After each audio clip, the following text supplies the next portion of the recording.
Dr. Fing. Prostate exams are a very scary thing. People normally don't like them. I've never had one.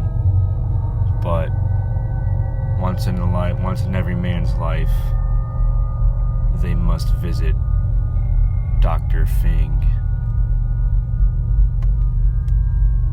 The story of Dr. Fing starts with the original patient.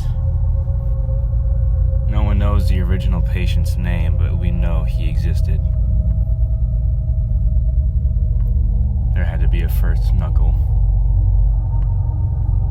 Anyway, the first customer that visited Dr. Fing to receive a routine prostate exam. It was normal up until he went into the actual procedure room. He just went to the front counter, signed the papers, sat in the waiting room, and read a highlights magazine. And then when the nurse called him back and walked him to the room where he's going to receive his prostate exam, she said, "Wait here, and Dr. Fing will be with you shortly." She left him there. So he sat on the paper-covered little bench and just looked around the little doctor's office room. He looked at the posters on the walls, the sink, the counter, a jar full of Q-tips, cotton swabs, the scale. Then his eyes stopped at the glove box hanging at the wall. At standing height, it was at eye level. It was a normal width, but there was something strange about the box of gloves. Its length reached all the way to the floor.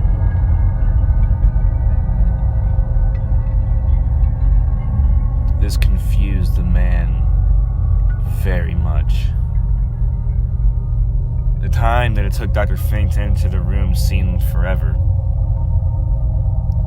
Just making it worse, the more he wondered why this box of gloves was so long.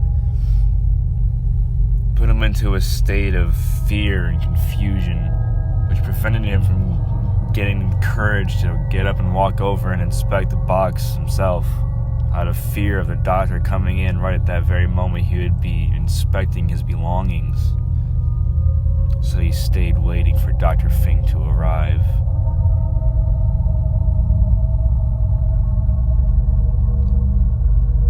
The doorknob turned and the door opened, and in walked a man who was about 50 years old. He had a receding hairline down to the very back of his head. He was a skinny man.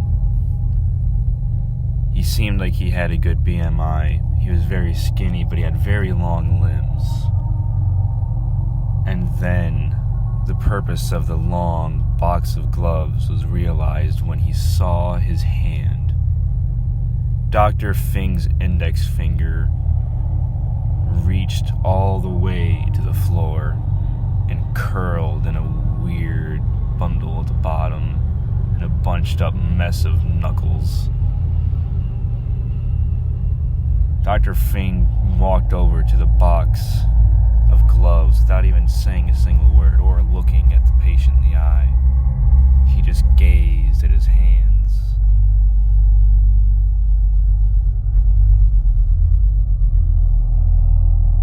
Dr. Fing grabbed a single long glove from the box hanging on the wall and slipped it on his extremely long, disgusting fingered hand. The only finger that was extraordinarily long was his index finger. Although that it was an extremely long finger, he also truly was wrinkly. He was only middle-aged for about 50 years old, but the wrinkles on his hands, it was as if someone put a Kroger grocery bag on top of someone's resting hand and just flattened it on top of it.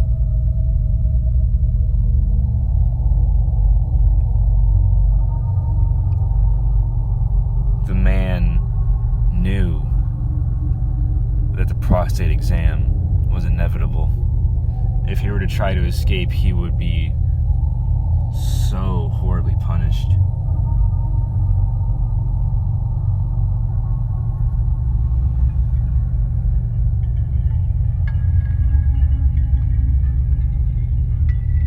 The dark thing about Mr. Fing, he never really knew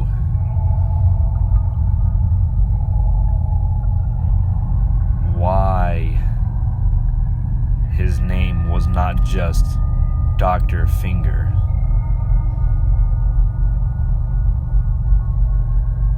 As Mr. Fing put on his glove, he sat there and wondered, why is it not just Dr. Finger? He only kept this thought to himself.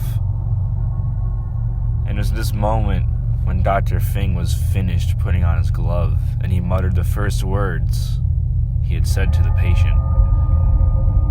Bend over.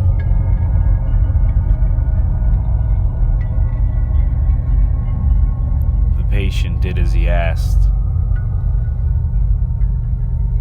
Dr. Fing walked over, and before shoving his extremely disgusting 10-knuckled index finger into the patient's asshole to feel his prostate, he grabbed the back of his head and whispered in his ear,